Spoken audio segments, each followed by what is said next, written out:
வணக்கம் நண்பர்களே. இப்போது அண்ணாமலை இருக்கும்போது வைப்ரண்ட்டாக இருந்தது பாஜக. இப்போ அதுதான் இப்போ நயினார் வந்தப்போ இப்போ கூட ஏன் சீனியராக இது பண்ணலன்னு சொல்லி அவர் வீட்டிலேயே அமித்ஷா கடிஞ்சு கொண்டதாக சொல்கிறாங்க. இந்த பூத் கமிட்டி இதில் திருநெல்வேலியில் அவர் வீட்டுக்குள்ள நுழையும் போது கூட பின்னாடி கூப்பிட்றாரு அண்ணாமலை. ஸோ அந்தளவுக்கு டெல்லி எல்லா பக்கமும் இருக்கார், மக்கள் இதில் இருக்கார், தொண்டர்கள்ட்டே இருக்கார். இப்போ இவ்வளோ பர்சன்டேஜ் ஓட்டு வந்து தனியாக இருக்கணும்னு பார்த்தாரு. அது கோவம் சரி அதிமுக காரணம் என்னென்னா இந்த ஊழல் பெருச்சாளி திமுக விரட்டணுன்றதுக்காக இப்போ வந்திருக்கு.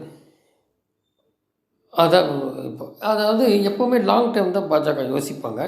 ஏன்னா இப்போ கீழேருந்து இவ்வளோ தூரம் கொண்டு வந்துருக்காரு, இன்னும் கொஞ்சம் நாள் ஆகும் இல்லையா அப்படி ஒரு வேளை அடுத்த எலெக்ஷன் இப்போ வர்றது இல்லாட்டி அப்படின்னு. இப்போ டைமிங் இப்போ இப்படி பண்ணும்போது இந்த மாதிரி கூட்டணி வந்துருக்குது. அதில் இப்போது என்ன சொல்லிட்டார் இது தடவை எடப்பாடி தான் முதல்வர் கேண்டிடேட்டு அப்படின்ட்டு இவருக்கு திமுக வேண்டான இடத்துல இப்போ சொல்ல வேண்டியது. ஏன் சொன்னார் அப்படின்னா, இப்போ அவர் பிரச்சாரம் பண்ணிகிட்டு இருக்கும்போது பாஜகவுக்கும் அந்த கொண்ட திட்டங்கள், இந்த சிபி ராசன் கொடுத்தது இதெல்லாம் ஒன்றுக்கு ஒன்று பரஸ்பரம், அப்புறம் எப்படி தொண்டர்கள் ஜெல்லாகிறாங்க, எப்படி அப்புறம் விஜய் அதிமுக தாக்கினி பதிலுக்கு எடப்பாடி தாக்குறாரு விஜய். விஜய் சில விஷயம் பின்னாடி குறிப்பிட்றாரு. அப்போ இப்படிலாம் இருக்கும்போது பார்க்குறாரு. களத்தை பார்த்தப்புறம் தான் சரி திமுகவை தீய சக்தி ஒழிக்கணுன்றதில் இப்போது சொல்லியிருக்காரு டைமிங். இது எப்படி நாளைக்கு வருது, ஒரு வேளை சீட் எப்படி வருதுன்னு பொறுத்து. நாளைக்கு ஒருவர் பாஜக சீட் ஜாஸ்தி வந்தால் இவர் அட்லீஸ்ட் எதிர்க்கட்சி தலைவராக இல்லை முதல்வராக அது அப்புறம். இப்போ திருநாள் தான் பேச முடியும். கூட்டணி முதல்வராக தெரில. ஏன்னா அவர் அமித்ஷா ஒரு மாதிரி சொல்லிட்டுருக்காரு. சரி இப்போ சொல்ல வேண்டிய தேவைனால இதான் சொல்கிறேன். ஆனால் இதெல்லாம் ஆராய்ஞ்சு பார்த்து தான் சொல்லியிருக்காரு 4 மாதம் கழிச்சு இப்போது.